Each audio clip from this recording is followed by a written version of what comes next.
అవుతూ వృద్ధాప్య స్థితిలో ఉన్న పెద్దల సంరక్షణ ఎవరు చూసుకోవాలనే విషయం ఇప్పుడు సమాజంలో పెద్ద సమస్యగా మారిందని మంత్రి సీతక్క ఆవేదన వ్యక్తం చేశారు.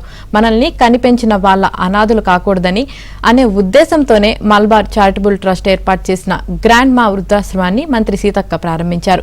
కార్పొరేట్ సంస్థలు తమ కంపెనీని సిఎస్ఆర్ నిధుల్లో 2% ఖర్చు చేస్తుంటే మల్బార్ సంస్థ మాత్రం 5% చారిటీ కార్యక్రమాలకు ఖర్చు చేస్తుందని ప్రశంసించారు.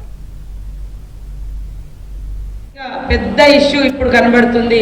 పెద్దలను ఎవరు చూసుకోవాలి? వృద్ధులు ఓల్డేజ్ అనే కంటే నాకు పెద్దలు అనాలనిపిస్తుంది. మనల్ని కన్ని పెంచి ఇవాళ ఇక్కడ చూస్తుంటే 2 కొడుకులు ఉన్నారు, జాబ్ చేస్తుండ్రు కానీ వదిలేసిండ్రు. 2 పిల్లలు ఉన్నారు కానీ నా ఆస్తి అంతా తీసుకొని నన్ను బయటికి నెట్టేసారు.